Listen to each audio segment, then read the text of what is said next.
నమస్తే, welcome to our channel. నేను సిరి. చంద్రబాబు నాయుడు గారు మోదీతో భేటీ అయ్యాక మోదీ గారికి చంద్రబాబు నాయుడు గారు 7 డిమాండ్లు పెట్టినట్టు వార్తలు వస్తున్నాయి. అవి ఏంటంటే ఆంధ్రప్రదేశ్ అభివృద్ధికి కంపల్సరీగా కావాల్సిన డిమాండ్లు అని చెప్పేసి అయితే మనకి వార్తలు వస్తున్నాయి. సో ఆ డిమాండ్లు ఏంటి, అసలు ఏం జరిగింది అనేది మనకు వివరించడానికి మనతో పాటు ఉన్నారు ప్రముఖ senior journalist doctor Durga Vadlamani గారు. నమస్కారం. నమస్తే అండి.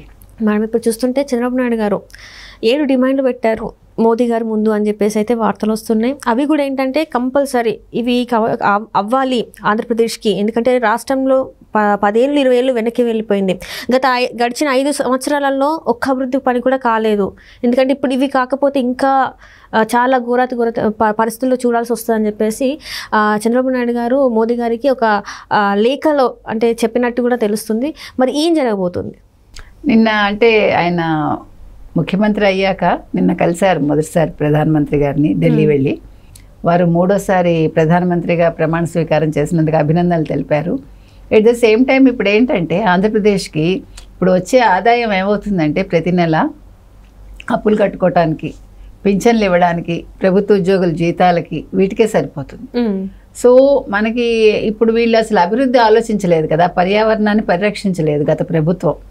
వాళ్ళు అసలు వీటి మీద దృష్టి పెట్టకుండా నిధులన్నీ ఇష్టానికి మళ్లించేశారు. సో అవన్నీ కూడా వారితో చర్చించారు ఆయన. నిన్న ప్రధానమంత్రి మోదీ గారినే కాకుండా ఆయన అన్ని శాఖలు, అమిత్ షా గారిని కలిశారు, హోంశాఖ మంత్రి పీయూష్ గోయల్ గారిని కలిశారు, తర్వాత ఈయనెవరు రవాణా శాఖ మంత్రి, అట్లా ఒక్కొక్కళ్ళని గడ్కరీ గారు, అలాగా అంటే మనకి రోడ్లు రహదారులు కావాలి కాబట్టి రహదారులు రవాణా గడ్కరీ గారు, ఇట్లా ఒక్కొక్కళ్ళని అన్ని మొత్తం 6 శాఖల వాళ్ళని కలవటం జరిగింది. కలిశాక ప్రతి చోట ఆయన ఎంత సుడిగాలి పర్యటన అంటే ఒక్క సెకండ్ వేస్ట్ చేయకుండా తనకేం కావాలి అంటే రాష్ట్రం కోసం ఏం కావాలి అదొక్కటే ఆయన దృష్టి. అది నిజంగా అసలు ఒక CEO అని ఊరికే అనం కదా, ఆయన విజన్ అని కానీ ఊరికే అనం కదండి. అంటే ప్రతి క్షణం ఆయన తపన పడ్డారు రాష్ట్రం కోసం. దీని మీద కూడా నిన్న నిందలేశారు ప్రతిపక్షాలు. ఎందుకు చెప్తున్నామంటే వాళ్ళు చేయకుండా ఈయన వెళ్ళి ఎవరు జగన్మోహన్ రెడ్డి గతంలో వాళ్ళ ముందు మోకరిల్లి కేసులు మాఫీ చేసుకోవడానికి చూసుకున్నాడు తప్ప అసలు రాష్ట్రానికి సంబంధించి ఏమైనా చేశాడు ఆయన? నిన్నను 16వ ఆర్థిక సంఘం ఆయన మెచ్చుకుంటున్నాడు చంద్రబాబు నాయుడు గారిని మా ఆఫీస్కి ఇన్వైట్ చేయడం మాకు ఒక పెద్ద గౌరవం అన్నాడు ఆయన. 16వ ప్రణాళిక సంఘం అధ్యక్షులు, ఇంకెంతకంటే ఏం కావాలండి? అలాగే ఆయన సుబ్రహ్మణ్యం గారిని కలిశారు, ప్రతి ఒక్కళ్ళని కలిశారు. మొత్తం 66 మందికి ఆయన నిన్న IAS IPS వాళ్ళకి విందిచ్చారు. ఎందుకు ఇచ్చారు? పని పాటు లేకుండా కాదు కదా. అంటే మనం సత్సంబంధాలు నెలకొల్పుకోవడం ఇది. కేంద్రంతో రాష్ట్రం అంటే రాష్ట్ర అభివృద్ధి కావాలి అంటే మనం వాళ్ళతో మంచిగా మెలగాలి. అంటే ఇవన్నీ కూడా సత్సంప్రదాయాలు మనం నేర్చుకోవాల్సింది. అది ఇప్పుడు మనం కూడా ఎందుకు అందరితో మంచిగా ఉంటామండి? దెబ్బలాట ఒక సెకండ్ పని, దానివల్ల పని అవ్వదు. మనకేం కావాలి, మనకంటే మన సొంతం కాదు. ఇక్కడ మళ్ళీ చంద్రబాబు నాయుడు గారికి వ్యక్తిగతం కాదు, ఇది రాష్ట్రానికి కావాలి. కాబట్టి వాళ్ళందరికీ విందించి వాళ్ళకి విజ్ఞప్తి చేశారు ఆయన, మీరు మా రాష్ట్రానికి ఏం కావాలో వాటి మీద దృష్టి పెట్టండి, మాకు అంటే హెల్ప్ చేయండి అని అడిగారు ఆయన. తప్పులేదు, ఒక ముఖ్యమంత్రి కావచ్చు, లేదు అంటే ఎవరైనా కూడా ఒక అధ్యక్షుడిగా ఉన్నవాళ్ళు కావచ్చు, చేయాల్సిన పని అది. అంటే రాష్ట్ర అభివృద్ధి కోసం మనం ఎంత కష్టపడాలి, ఏ రకంగా మెలగాలి అనేది జగన్మోహన్ రెడ్డి లాంటి వాళ్ళు చూసి కూడా నేర్చుకోలేరు. నన్ను అడిగితే చూసి ఏడుస్తారు తప్ప దానికి కూడా వక్ర భాష్యాలు చెప్తారు. అంటే వాళ్ళ సంస్కారం అంతవరకే. ఇప్పుడు ఈరోజు మనం చూస్తూ ఉంటే మనకి అంటే ప్రజలకి అనిపించాలి ఇది, అవును కదా మనం కరెక్ట్ నాయకుడిని ఎన్నుకున్నాం, మన రాష్ట్రం అభివృద్ధి పదంలోకి వెళ్తుంది అనే ఒక విశ్వాసాన్ని ఆయన కలగజేస్తున్నారు ప్రజలకి. నేను చూసిన వాళ్ళందరికీ కూడా ఎంత ఆనందంగా అనిపించిందండి. ఒక సెకండ్ వేస్ట్ చేయకుండా ఆయన ఇవాళ కూడా ఆయనకి బోల్డ్ మీటింగ్స్ ఉన్నాయి. దేనికోసం, ఎవరి కోసం? ఇప్పుడు పోలవరం పూర్తి చేయాలి మీరు చెప్పినట్టుగా. మొత్తం 7 పాయింట్స్ ఆయన పెట్టారు. అందులో పోలవరం, తర్వాత అమరావతి రాజధాని ఇది, తర్వాత రైతులకు సంబంధించి అంటే వ్యవసాయానికి, తర్వాత నీరు రక్షణ, మంచినీరు, ఇట్లా వరుసగా చెప్పుకుంటూ వెళ్తే మనకి ఇప్పుడు చంద్రబాబు నాయుడు గారు ప్రధానమంత్రిని అడిగిన వాటిలలోనండి స్వల్పకాలానికి రాష్ట్రానికి ఆర్థికంగా చేయూతనివ్వండి, తర్వాత పోలవరం ప్రాజెక్ట్ నిర్మాణం పునఃప్రారంభానికి సత్వర చర్యలు, అంటే ఆల్రెడీ గతంలో మేము ఇన్ని వేల కోట్లు ఇచ్చాము కానీ అది జగన్మోహన్ రెడ్డి మళ్లించారని రాజ్నాథ్ సింగ్ చెప్పారు. సో 73% పూర్తి చేసిన దాన్ని ఆయన ఏమీ పూర్తి చేయకుండా పట్టించుకోకుండా వదిలేశాక ఇద్దరు ఏమనాలి నీటిపారుదల శాఖ మంత్రులు ఇద్దరు కదా గతంలో. సో అందుకని ఆ రెండో ఆయన పాపం మన రాంబాబు గారు నాకేం అర్థం కాలేదని ఆయనే ఒప్పుకున్నాడు మొన్న. అంటే పోలవరం ప్రాజెక్ట్ ఆయనకు అసలు అర్థం కాల, అది చేత కాదని కూడా చెప్పాడు ఆయన. ఆ తర్వాత చంద్రబాబు నాయుడు గారు అంతా ఎక్స్ప్లెయిన్ చేశారనమాట శ్వేతపత్రం విడుదల చేశాక. కాబట్టి ఇది ఒక ముఖ్యమైన విషయం.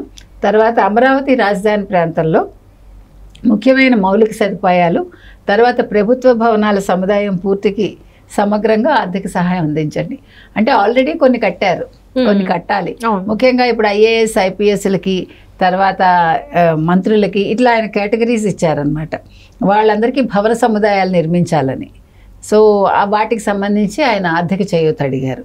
తర్వాత పారిశ్రామిక అభివృద్ధికి ప్రోత్సాహకాలు, అంటే మీరు ఇక్కడ మీరు పరిశ్రమలు పెడితే మీకు మేము ఇంత రాయితీ ఇస్తామని ప్రకటిస్తారు కదా, అట్లాంటిది కేంద్రం కూడా సహాయం చేస్తే అవన్నీ కూడా తొందరగా మనకి పనులు అవుతాయి. వాటికి కావాల్సిన ఏమనాలి ఇప్పుడు పరిశ్రమ పెట్టాలంటే చాలా మనకి రావాలి కదా, ప్రభుత్వం మనకి అన్నీ కూడా తొందరగా పనులు చేసి పెట్టాలి, మీకు నో అబ్జెక్షన్ సర్టిఫికెట్ లాగా. అట్లాంటివన్నీ కూడా కేంద్రం కూడా దానికి సహాయం చేయమని అడిగారు ఆయన. ఇక రాష్ట్రాలకు మూలధన వ్యయం అందించే ప్రత్యేక పథకం కింద ఆంధ్రప్రదేశ్కి అదనపు కేటాయింపులు, తర్వాత అంటే అదనంగా మాకు డబ్బులు ఇచ్చి ఇప్పుడు రహదారులు, ఎందుకంటే అసలు రోడ్లు భయంకరంగా ఉన్నాయి ఆంధ్ర, వంతెనలు, తర్వాత సాగునీరు, మనం ఇందాక చెప్పుకున్నదే తాగునీటి ప్రాజెక్టులు, ఇవన్నీ కూడా తొందరగా పూర్తయ్యేలాగా మాకు సహాయం చేయండి అని అడిగారు. ఇక చివరగా ఏమడిగారంటే బుందేల్ఖండ్ ప్యాకేజీ తరహాలో రాష్ట్రంలోని వెనుకబడిన ప్రాంతాలకి మద్దతు ఇమ్మని అడిగారు. ఇది చాలా ముఖ్యం. ఇది నిజంగా నన్ను అడిగితేనండి ప్రత్యేక హోదా కంటే కూడా ఇవన్నీ చాలా ముఖ్యం. ప్రత్యేక హోదా ఇచ్చినందువల్ల పెద్దగా ఒరిగేదేం లేదు. జగన్మోహన్ రెడ్డి గారు ఈయన అంటే బీజేపీకి మద్దతు ప్రకటించగానే చాలా గొప్పగా మాట్లాడాను, తెలివిగా మాట్లాడాను అనుకుని మీరు ప్రత్యేక హోదా ఎందుకు డిమాండ్ పెట్టలేదని ప్రశ్నించాడు ఆయన. 2 సార్లు మాట్లాడాడు జగన్మోహన్ రెడ్డి. మొన్న సుబ్బారెడ్డి గారు లోక్సభలో కూడా అడిగాడు కదా మాకు ప్రత్యేక ప్యాకేజ్ ఇవ్వండి అని. 5 ఏళ్ల తర్వాత వీళ్ళ కళ్ళు తెరుచుకున్నాయి. 5 ఏళ్ళు వీళ్ళు నిద్రపోయారు. ఈయన ఇన్నిసార్లు ఢిల్లీకి ఎన్నిసార్లు వెళ్ళాడు, ఈయన పర్యటన చూస్తే ఇన్నిసార్లు ఏం చేశాడు ప్రత్యేక ప్యాకేజీ అడగకుండా అని మనం అడగాలి. అందుకని వాళ్ళు ఎవరికి మాట్లాడే అర్హత లేదు, అది మనం చెప్తున్నాం. చంద్రబాబు నాయుడు గారు చాలా కరెక్ట్గా, అంటే ఆర్థికంగా రాష్ట్రాన్ని ఏ రకంగా పరిపుష్టి చేయాలి, ఆర్థికంగా ఎట్లా రాష్ట్రాన్ని మనం ముందంజలోకి తీసుకెళ్ళాలి, ప్రజలకు ఇబ్బంది కలగకుండా ఇవన్నీ అంశాలు ఆయన ఆలోచిస్తున్నారు. ఇప్పుడు సాగునీరు, తాగునీరు ఇవన్నీ చాలా ముఖ్యం అండి మనకి. అలాగే మనకి రోడ్లు చాలా ముఖ్యం, వంతెనలు, ఇవన్నీ కూడా. అంటే కేంద్రం మనకి సహాయం చేయకపోతే మనం అన్ని పూర్తి చేయలేం. కొన్ని నేషనల్ హైవేస్ ఉంటాయి కొన్ని, అంటే అన్నీ కూడా కేంద్రం రాష్ట్రం రెండు కలిపి చేయాల్సినవి కదా. కాబట్టి నిన్న ఆయనది నిజంగా చాలా ఆయన కేంద్రంతో నిన్న మాట్లాడిన తీరు కానీ, వ్యవహరించిన తీరు కానీ, వాళ్ళు ఈయనకి ఇచ్చిన మర్యాద కానీ, అంటే ఒక రాష్ట్ర ముఖ్యమంత్రికి ఇంత మర్యాద దొరకటం అనేది చాలా పెద్ద విషయం నన్ను అడిగితే. పోర్టు కూడా కావాలి అని చెప్పేసి తను అడిగారు. ఎందుకంటే వీళ్ళేదో మేము ముగిచ్చేస్తాం, మేము అభివృద్ధి చేసేస్తాం అని మన లాస్ట్లో చెప్పుకున్నారు కదా ఏం లేకుండా. కాబట్టి అంటే మనకి ఎలా తీసుకోవాలంటే దీన్ని, చంద్రబాబు నాయుడు గారి అవసరం బీజేపీకి ఉంది, అది ఓకే, దానికోసం నీ మర్యాద రాదు కదండి. ఇంత ఇది వ్యక్తికి వచ్చిన మర్యాద. ఎందుకంటే ఈయన ఇది హైదరాబాద్ని ఇంత ముందంజలో ఉంచారు ఈయనని ఆయనే మెచ్చుకుంటున్నారు. ఎవరు 16వ ఆర్థిక సంఘం ఆయనే. కాబట్టి అందరికీ తెలుస్తుంది కదండి చంద్రబాబు నాయుడు గారు ఏం చేశారో కళ్ళ ముందు కనిపిస్తోంది కదా. ఇవాళ కొత్తగా ఆయన గురించి ఆయన చెప్పుకోకర్లే. ఆయనకి ఆయన ఏమనాలి బయోడేటా అనేది ఆయన ఇగో ఇది నేను చేశాను అని చెప్పుకోకర్లా. కళ్ళ ముందు ప్రతి ఒక్కరికి హైదరాబాద్ లో కనిపిస్తోంది, అమరావతిలో కనిపిస్తోంది. అమరావతిని 5 ఏళ్ళు ఆయన చేశారు, చేసిన దాన్ని వాళ్ళు నాశనం పెట్టారు. కాబట్టి ఇప్పుడు దాన్ని మళ్ళీ పునర్నిర్మాణం చేస్తారు ఆయన. 5 ఏళ్లలో కనీసం 50% పనులు చేస్తారండి, అందులో ఎటువంటి సందేహం లేదు మనకి. ఏది ఏమైనా ఇవాళ ఒక తెలుగు వ్యక్తిగా, ఒక ఆంధ్రప్రదేశ్ ముఖ్యమంత్రిగా చంద్రబాబు నాయుడు గారికి దక్కిన గౌరవం మనం అందరం కూడా గర్వించదగ్గ విషయం. Right, thank you so much.